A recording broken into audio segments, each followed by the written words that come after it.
Que la grâce et la paix de notre Seigneur soient avec chacun d'entre nous. C'est pour nous une joie et un privilège de partager la parole de Dieu ce jeudi 9 juin. Un jour particulier. Nous sommes vendredi 10. Allez, c'est en direct. C'est pour nous une joie et un privilège de partager la parole de Dieu ce vendredi 10 juin 2022. Une joie parce que nous commençons une nouvelle année pour l'église de la communauté du Rocher. Une joie parce que c'est un devoir et une obligation pour chaque enfant de Dieu de partager la parole de Dieu. Ce matin, j'ai commencé un enseignement qui était capital. Le titre de mon message de ce matin, j'avais intitulé « Dieu va te faire du bien ». Ça doit être le cri de chacun d'entre nous ce soir. De dire à Dieu, j'ai besoin que tu me fasses du bien.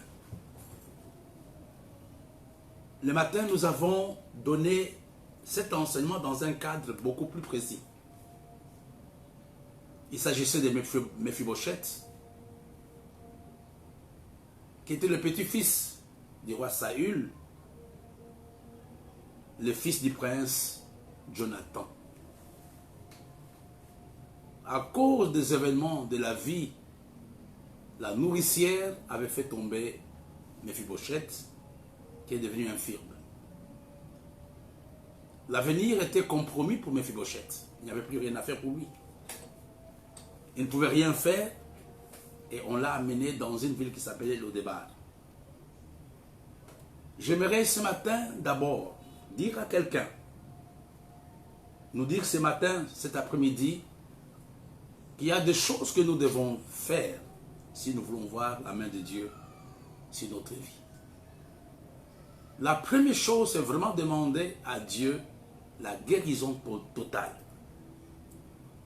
de toutes nos blessures émotionnelles, des choses qui nous ont blessés pendant des années. La guérison totale de nos blessures émotionnelles.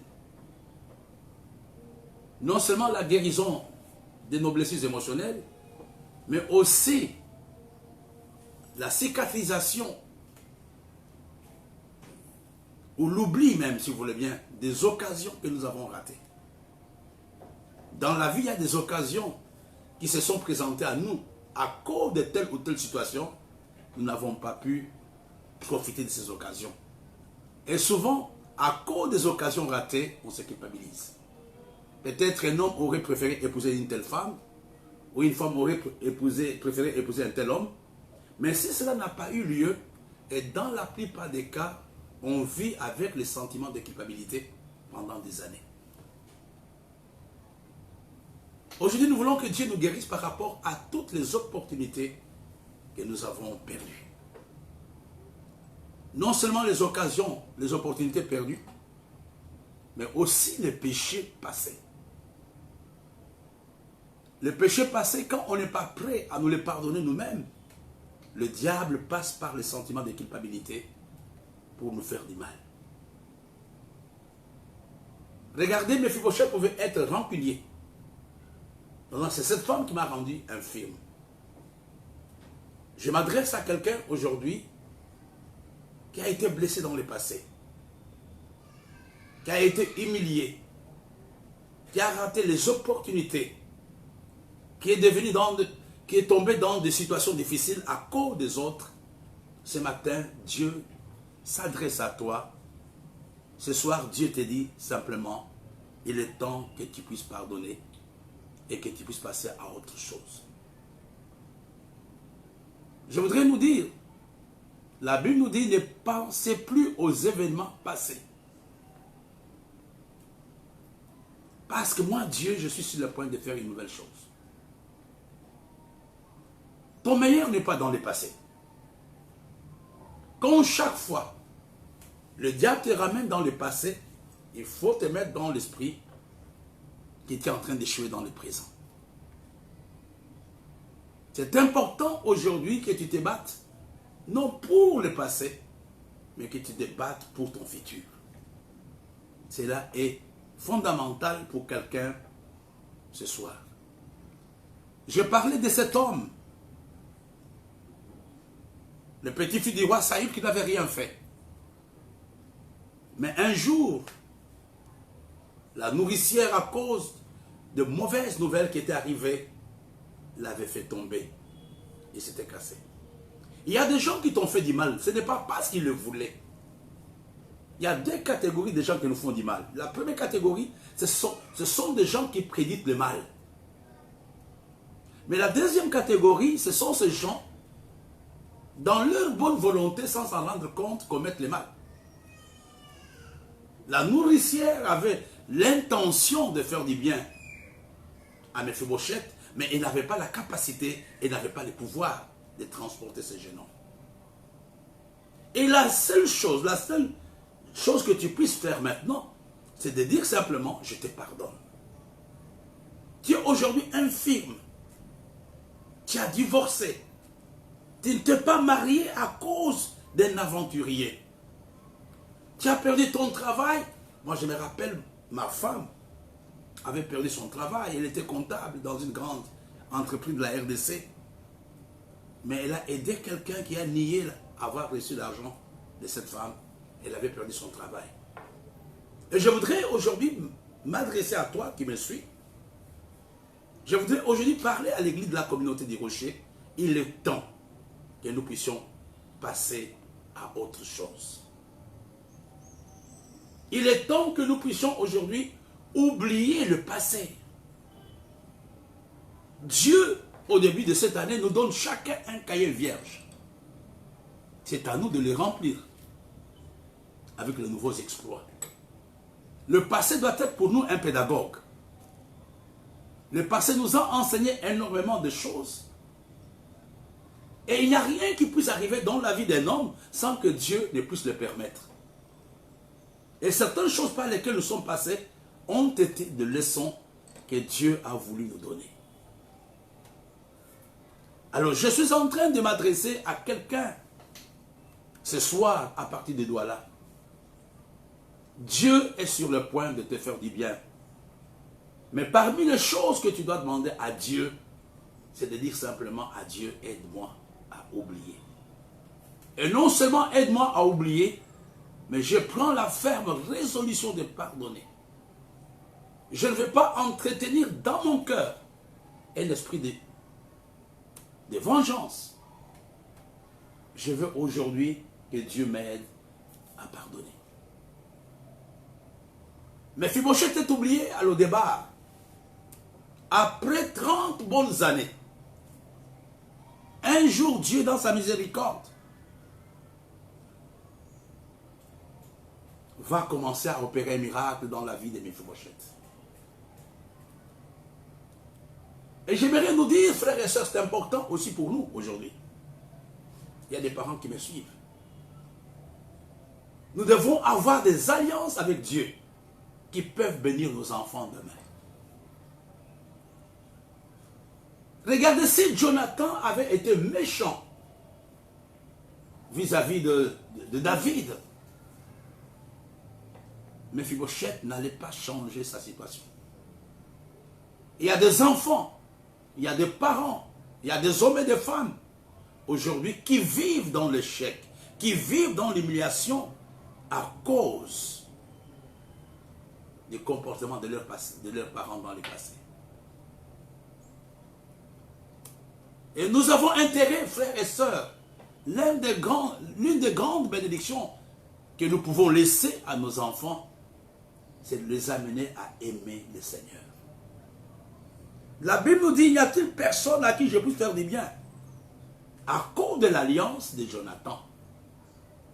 L'alliance que tu as avec Dieu est une garantie pour ta famille, est une garantie pour ton ministère, est une garantie pour ta femme, tes enfants et tes filles. Dans le 2 Samuel chapitre 9 au verset 1, le roi David dit, n'y a-t-il personne à qui je puisse faire le bien? Il venait de s'établir à Jérusalem. David n'avait aucune information concernant la descendance de Saül. David n'avait aucune information où se trouvait Mephibosheth. La seule information que David avait, c'était simplement l'alliance. L'alliance qu'il avait avec Jonathan. Il ne savait même pas où était Mephibosheth. Il ne savait même pas qu'il était resté vivant. Mais chaque fois, il s'est rappelé qu'il y avait un jeune homme avec qui il avait une alliance. C'est comme toi aujourd'hui. C'est l'alliance que tu as avec Christ. L'alliance que tu as avec Christ qui va plaider pour toi. Qui va vraiment plaider pour toi. Qui va plaider pour nous cet après-midi. Le Seigneur peut-être toi tu vas te dire, mais on ne me connaît pas. Je ne pense pas que Mephibosheth savait ce qu'il attendait. Mais l'alliance n'était pas morte. L'alliance que son père avait faite avec David était en train de plaider en faveur de Mephibosheth. Lui ne savait pas du tout. Alors, il dit, n'y a-t-il personne de la maison de Saül à qui je puisse faire le bien? Les gens répondent. Il y a un serviteur de la maison de Saül, nommé Siba, que l'on avait fait venir auprès de David. Le roi lui dit, es-tu de Siba? Il répondit, ton serviteur. Le roi dit, n'y a-t-il personne de la maison de Saül pour que j'use envers lui de la bonté de Dieu? Et Siba répondit au roi, il y a encore un fils de Jonathan, mais il ajoute infirme de pied. Regardez, ce qui m'a fait rire cet après-midi ou ce soir, David connaissait les noms du serviteur, mais il ne connaissait pas les noms du prince déchu. Il connaissait les noms de Tsiba, mais il ne connaissait pas les noms de Mephibosheth. Il n'y a-t-il personne? Et Tsiba dit non, il y a quelqu'un, mais je ne pense pas que cet homme-là correspond au profil des gens que tu dois aider. Il n'y a personne, mais je connais quelqu'un, mais il ne correspond pas au profil. Nous avons regardé ton CV, on a regardé le coefficient intellectuel, cet homme est un infirme, il ne correspond pas. D'ailleurs, même David avait déjà un tel problème. Quand il avait été oint, son papa avait donné une liste de ses frères pour être consacré roi. Mais David avait été oublié. David n'était pas sur la liste. David était dans la brousse.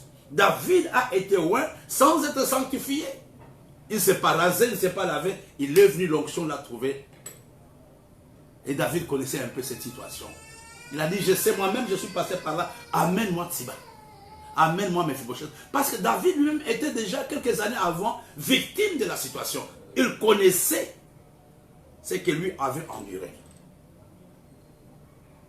C'est ici où je voudrais ajouter quelque chose que tu dois prendre, que tu dois demander à Dieu. Si tu es de l'église du Rocher, ou si tu es un frère, une soeur, un ami qui est en train de me suivre, c'est ici où je voudrais te dire quelque chose de très important, qui est même l'objet de notre enseignement de cette nuit. Nous avons besoin de la faveur de Dieu. Et vous comprenez, si David, si Mephibosheth ne correspondait même pas au profil, parce qu'au fait, les infirmes n'avaient pas accès au palais.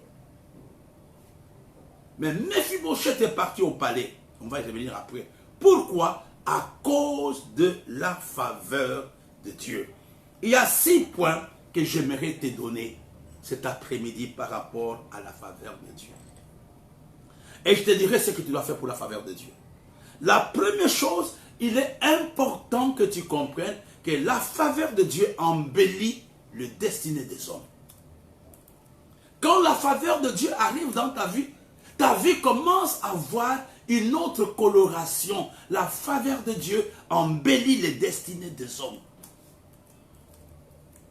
Si la vie de Mephibosheth, malgré les casses, malgré son infirmité, a pu avoir un sens, c'était grâce à la faveur de Dieu.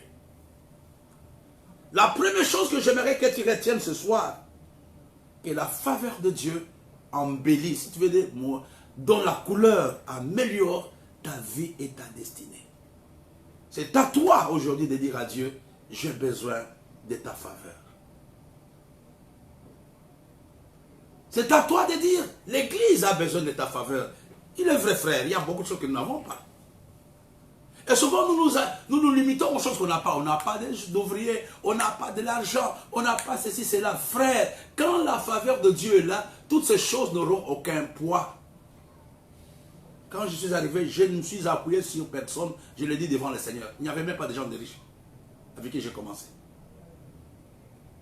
Une fois, on avait fait une cotisation, on avait trouvé une salle en ville au niveau de Tchékélis, pour ceux de Douala, ils connaissent. On nous avait demandé une garantie locative de 120 000 francs. Nous avons cotisé pendant des mois, on n'a jamais atteint ce montant. C'était impossible pour vous dire la qualité des chrétiens que j'avais il y a quelques années. La deuxième chose, la faveur de Dieu redonne la gloire de Dieu à quelqu'un. Redonne la gloire.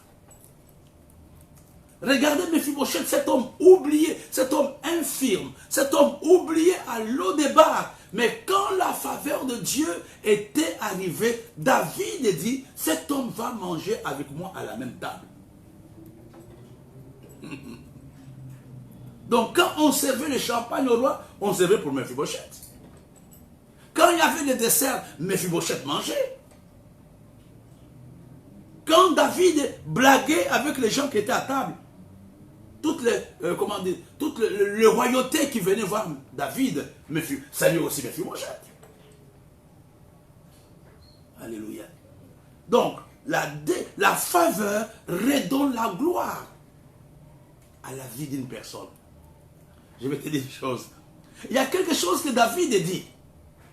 Désormais, Mephibosheth va manger avec moi à la même table. Je suis avec quelques personnes au studio. Frère, regardez, je suis ici à table. Je suis ici dans le studio, ici, je suis devant une table. Ceux qui entrent ne voient pas mes pieds. Qu'est-ce qu'ils voient? Mon buste. Mais vous voyez seulement le buste. Vous ne savez pas si je suis habillé en pantalon, en short, je suis pieds nus. Vous ne le voyez pas. C'est ce que la faveur de Dieu fait. La faveur de Dieu cache tes infirmités. On ne tient pas compte de ça. On ne voit que le buste. Les mauvaises choses sont cachées par la faveur de Dieu. Alléluia. La troisième chose que j'aimerais que tu comprennes cette nuit, que la faveur de Dieu diminue les combats et les luttes dans la vie. Une vie sans faveur est une vie qui est régulièrement en face de combats et de luttes. Je n'ai pas dit que la faveur de Dieu va enlever les luttes et les combats, mais elle diminue. On aura des combats, mais on n'aura pas le même poids. Je bénis Dieu pour ma fille Justine, qui ne suis pas partie de l'Allemagne. Que Dieu te bénisse, que la faveur te localise là, Justine, mon ancienne diaconesse. Que Dieu te bénisse, ma fille. Regardez, la faveur de Dieu diminue les luttes et les combats.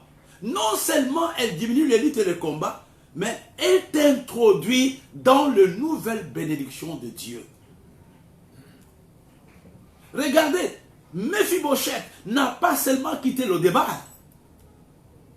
Lo-Débar, c'était un lieu de lutte, c'était un lieu de la famine. Mais il quitte Lo-Débar et le roi David dit, tu vas manger avec moi à la même table. Donc, ces problèmes ont perdu leur poids. Et non seulement les problèmes ont perdu leur poids, mais Mephibosheth a aussi été introduit dans une nouvelle dimension de bénédiction. Alléluia. Je voudrais ce matin, mon frère et ma soeur, ce soir plutôt, que tu dises à Dieu, oh papa, j'ai besoin de ta faveur. C'est quelque chose qui est très important, c'est quelque chose qui est très fondamental. Si tu peux partager cette vidéo, ça nous fera beaucoup de bien, beaucoup peuvent suivre cet enseignement. La quatrième chose que j'aimerais que tu comprennes,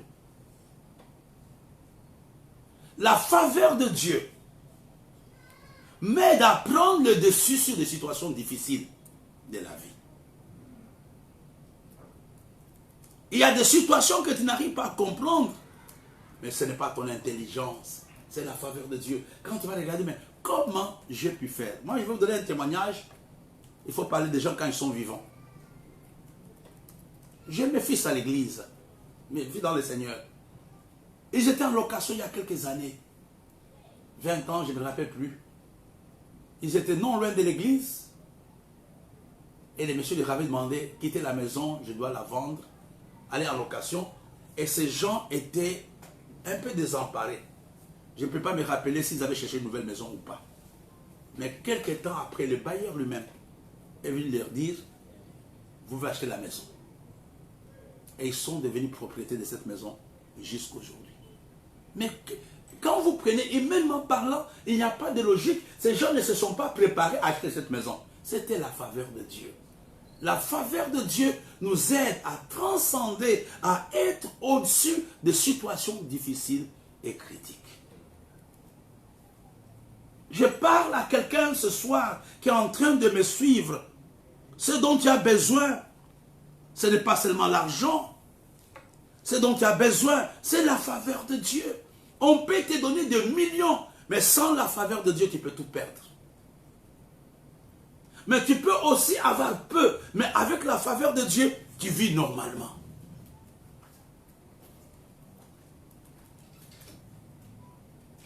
La faveur de Dieu nous aide à partir de rien.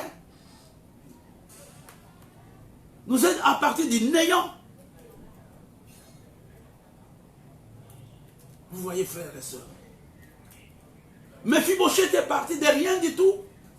De Lo-Débar, où il n'y avait rien. David en parle.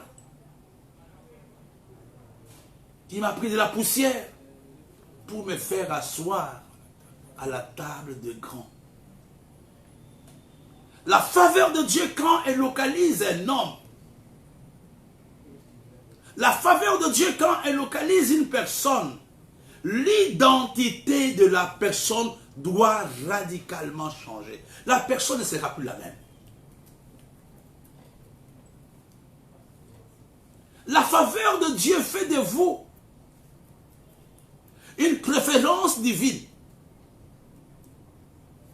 C'est-à-dire que vous allez être surpris comment Dieu commence à vous aimer. C'est la faveur de Dieu. Regardez tous les moyens que Saül avait. Il avait l'armée, il avait les informateurs, les services secrets. Mais Saül n'a pas pu tuer David. Pourquoi? La faveur de Dieu était sur la vie de David. J'aimerais vous donner un témoignage qui peut vous aider. Il y a quelques années, un de mes fils vient me voir. Il me dit, ah, Papa Bishop, un grand riche de notre pays m'a arraché le terrain. J'ai dit, mais qu'est-ce que tu vas faire là? Il dit, je ne sais pas. Après, il m'a dit, non, on ira au tribunal. Je l'ai pris pour un fou. Et je commençais à m'énerver. Il n'avait même pas l'argent pour payer le bus, aller au lieu où le tribunal s'est passé. Et ce grand riche l'a appelé. Après, il a dit, fils, on va s'entendre. Dis-moi combien tu veux, je te donne. Et le monsieur a dit, l'un de mes anciens, il a dit, non, non, on n'a pas 100 ans, je dois récupérer mon terrain. Il est venu, il m'a fait les rapports, il a dit que non, le monsieur m'a proposé autant de millions, mais j'ai refusé. Et moi, dans mon esprit, je me fâchais. Je dis, mais comment tu peux refuser là? Lui, il a des moyens, il a tout en main dans ce pays. Toi, tu comptes même sur quoi? Il m'expliquait, mais moi, j'étais fâché. Le premier est arrivé jusqu'au tribunal. Il n'avait même pas l'argent pour payer les avocats. Mais pour la bonne histoire, vers la fin, ces grands riches, malgré le moyen qu'il avait perdu le procès. Et ce jeune homme, jusqu'aujourd'hui, est propriétaire de son terrain. Je dis à quelqu'un, quand la faveur de Dieu arrive, tu deviens un chouchou de Dieu.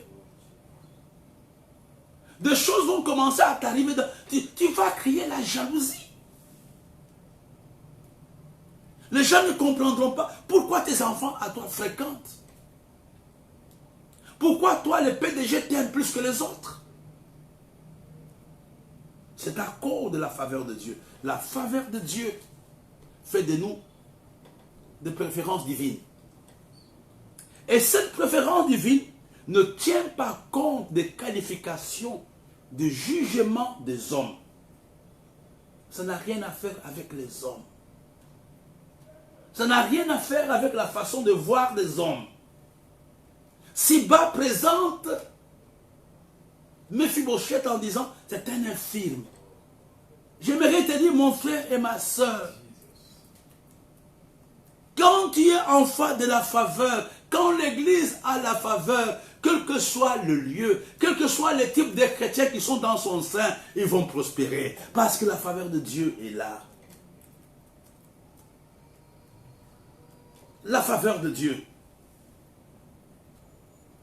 La faveur de Dieu nous aide à triompher des résistances et anéantir des obstacles. Il y a des résistances, il y a des obstacles qui ne peuvent être anéantis que par la faveur de Dieu. Je voulais aujourd'hui, cet après-midi, ce soir, parler à quelqu'un. Je dis, mon frère et ma soeur, aujourd'hui, n'aie pas les yeux fixés sur le salaire, n'aie pas les yeux fixés sur tes relations, tu vas être déçu. Marie n'était pas la seule vierge en Israël. Elle n'était pas la seule personne qui avait le nom de Marie. Mais Dieu lui avait fait faveur. Dieu lui avait fait la grâce. Elle a été choisie mère de Jésus à cause de l'alliance qu'il avait avec Joseph.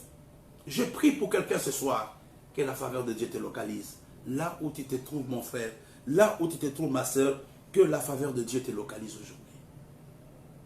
Regardez, il n'y a pas eu de bruit, il n'y a pas eu de communiqué. La faveur est partie prendre Mephibosheth de Lo-Débar et l'amener à Jérusalem. Oh, j'ai dit à quelqu'un, la faveur, Justine, t'a pris du Cameroun pour t'amener en Allemagne. La faveur peut nous délocaliser. Elle te localise et te délocalise. Elle vient vers toi, elle te prend dans une position et elle t'amène dans une autre position. C'est ça la faveur de Dieu. David, un simple berger, un jour il se retrouve général d'armée. À cause de la faveur, il vient avec la tête de Goliath, en présentant toutes les femmes du village, toutes les femmes de ville de Jérusalem, d'Israël, avaient célébré Goliath, avaient célébré David. Que cette saison soit la saison de ta célébration, que quelqu'un te célèbre, que quelqu'un dise non, ça c'est Dieu qui l'a fait. La faveur va au-delà de l'organisation des hommes. Aucun infirme ne pouvait aller au palais. Siba a été au palais grâce à la faveur de Dieu. Malgré ses pieds handicapés, malgré ses pieds perclus, Siba a été au palais. Oh, j'ai dit à quelqu'un, je te dis maintenant même, ne regarde pas à ce que le médecin a dit, ne regarde pas à ce que tu sens, ne regarde pas à ton âge. La faveur de Dieu te localise là où tu te trouves et la faveur de Dieu te fera du bien au nom de Jésus. La faveur de Dieu fait du bien, fait du bien, fait du bien, fait du bien. La Bible nous dit au verset 6, je l'ai dit le matin, au verset 7, David lui dit, ne crains point, car je vais te faire du bien à cause de Jonathan, ton père. Je te rendrai toutes les terres de Saül, ton père, et tu mangeras toujours à ma table. La faveur de Dieu restaure la vie d'un homme. Il n'y a pas restauration, il n'y a pas réparation sans l'intervention de Dieu. La faveur de Dieu te permet de récupérer la santé que tu as perdue, le mariage que tu as perdu, la richesse que tu as perdue, l'honneur que tu as perdu. C'est la faveur de Dieu qui te permet de récupérer cela au nom de Jésus. Je ne sais pas si tu comprends ce que je suis en train de dire aujourd'hui. Peut-être que je ne dis pas grand-chose, mais c'est un message pour quelqu'un qui a besoin de la faveur de Dieu maintenant. Qui peut dire à Dieu, non papa, j'ai besoin de ta faveur. Les choses qui étaient perdues depuis des années, en un seul jour, Mephibosheth a récupéré les terres de son père. Je pense même que c'était un homme sans propriété parce qu'il était sous-logé. Mais quand la faveur de Dieu est arrivée, le roi David dit que toutes les terres de ton grand-père, même pas de ton, pas son père n'a pas régné. Tout ce que ton grand-père avait, je te le donne. Il dit ceci, toutes les terres, alléluia, alléluia. Je te rendrai toutes les terres de Saül, ton père, et tu mangeras toujours à ma table. Saül a été roi. Il avait combien de terres? Donc, regardez, la faveur de Dieu est capable de te mettre à l'abri des besoins. Quand la faveur de Dieu arrive dans ta maison, tu ne vas pas manquer ni huile ni pain. La faveur te met à l'abri de besoins, à l'abri de besoins. Seigneur, aujourd'hui, fais du bien à ton église et à tes enfants.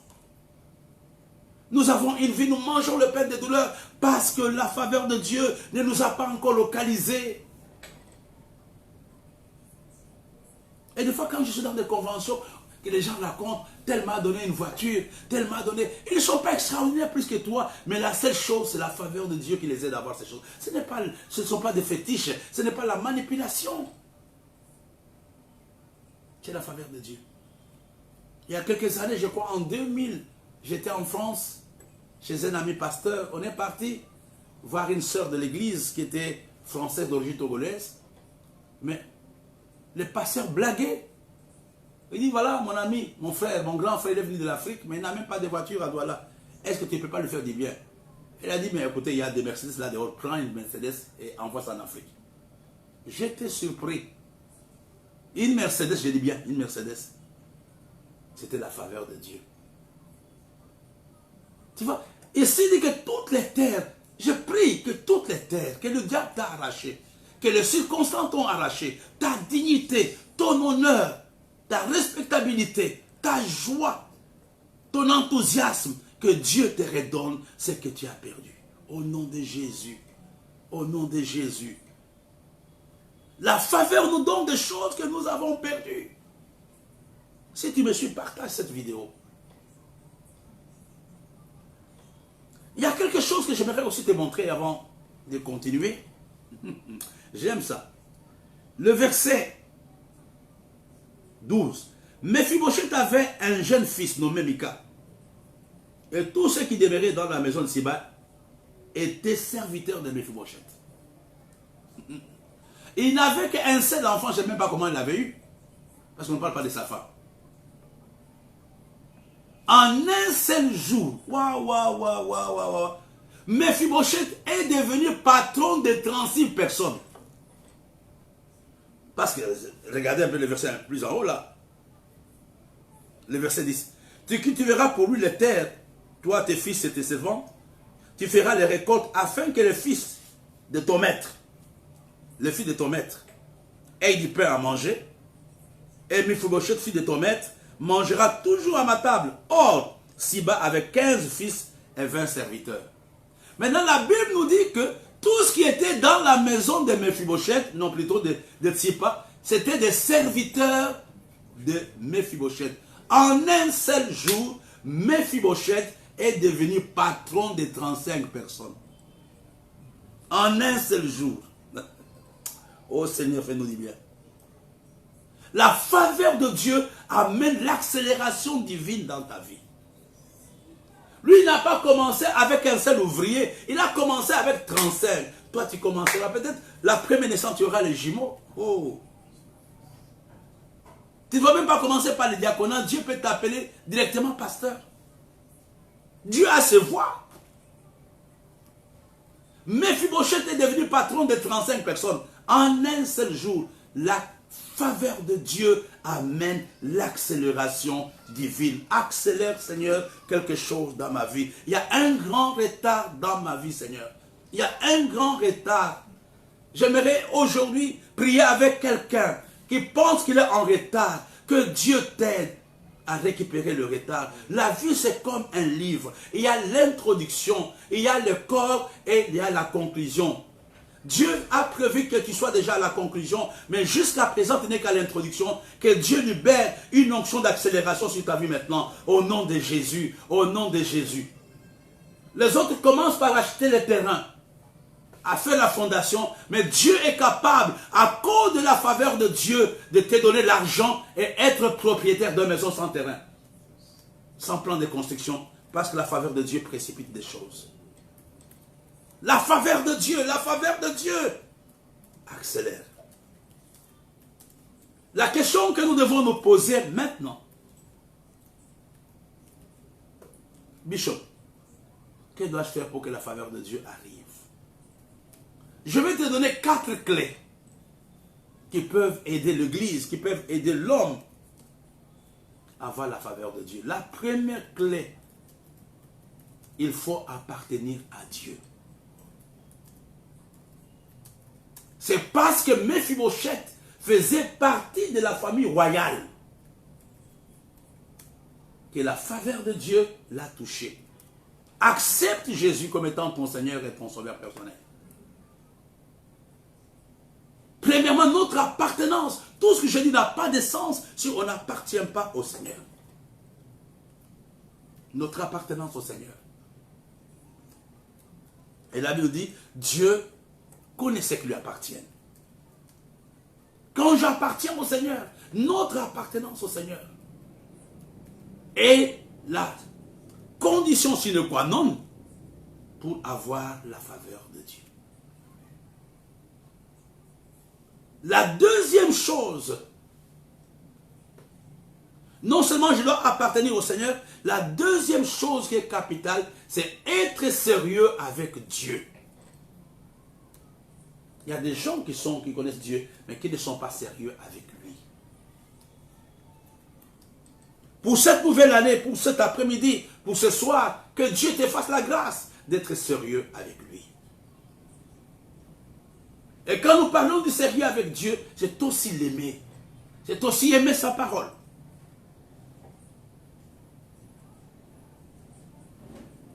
La troisième chose qui peut amener la faveur dans la vie de quelqu'un, si tu n'aimes pas le Seigneur, si tu t'es égaré, c'est le moment de dire Seigneur, je me suis égaré, pardonne-moi.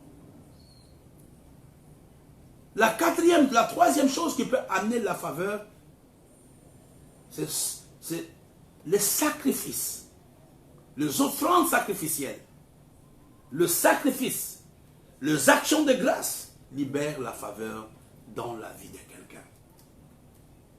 Il y a des choses que tu n'auras pas par la prière, mais il y a des choses que tu auras à cause du sacrifice. Tu peux même me demander mon numéro d'Orange Money, je peux te le donner. À cause du sacrifice, à cause de l'offrande sacrificielle, ça libère la grâce de Dieu. Beaucoup de gens aujourd'hui pensent que donner au Seigneur est une perte de temps. Non, mon frère. Il y en a même qui vont l'église. Non. Les anglophones sont en avance par rapport à nous. Donnez au Seigneur. Soutenez l'œuvre de Dieu. Vous êtes les candidats à la faveur de Dieu. La quatrième chose, Dieu accorde sa faveur aux hommes et aux femmes qui les servent. Je ne sais pas comment tu vas les servir. Tu ne peux pas être dans une église, être quelque part, sans que tu puisses faire quelque chose. Les hommes et les femmes qui servent le Seigneur, ce sont ces hommes et ces femmes à qui Dieu donne la faveur. Et le dernier point qui a aidé Mephibosheth, c'est être gentil avec les gens. Être de bon caractère, être de gentleman, aider les gens autour de toi, ce sont des choses qui apportent la faveur de Dieu. Il y a des gens qui me soutiennent, ils ne me connaissent ni d'Ève ni d'Adam, mais pourquoi? Parce que je suis bien avec eux. Voilà mes bien-aimés, ce que je voulais partager avec nous ce soir. Je voulais vous parler du thème quelqu'un, Dieu veut nous faire du bien en ce début d'année. Et je vous ai donné la démarche, l'importance d'avoir la faveur de Dieu. J'ai montré comment la faveur de Dieu est un élément catalyseur dans la vie du chrétien. J'aimerais t'encourager aujourd'hui à dire à Dieu, j'ai besoin de ta faveur.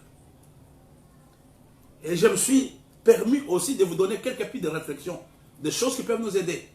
Notre attachement au Seigneur, notre appartenance au Seigneur, l'amour que nous avons pour le Seigneur, le service divin, les offrandes et notre style de vie, la gentillesse que nous avons vis-à-vis des frères et sœurs, nous apportent la faveur de Dieu. Il y a des gens à cause de ta bonté, à cause de ta gentillesse qui vont t'aider, qui peuvent te donner de l'argent, qui peuvent te donner une maison, qui peuvent combattre pour toi. Ce n'est pas parce que tu as prié, ce n'est pas parce que tu as mérité, mais c'est parce que tu as été gentil avec ces personnes et ces personnes commencent à te faire du bien. Oh, j'ai voulu maintenant, nous sommes pratiquement arrivés à la fin de notre timing, nous avons prévu 45 minutes. Rendez-vous demain à la prière matinale pour terminer la semaine à partir de 7 heures. 7 heures, nous allons continuer notre pensée. Demain, j'aimerais vraiment que nous soyons là à 7 heures. Le thème de demain, Seigneur, relève ma tête. C'est la suite d'aujourd'hui, relève ma tête, de 7 heures à 7h45. Demain, de 7 heures à 7h45, sois là, invite deux personnes. Ça sera un message, un temps de prière, un temps de déclaration prophétique. Ça a été un plaisir d'être avec vous. Je me sens vraiment à l'aise de partager la parole de Dieu. Que Dieu nous accorde sa faveur pour cette nuit et que Dieu nous fasse du bien. Amen. Rendez-vous demain à 7 heures. Au revoir.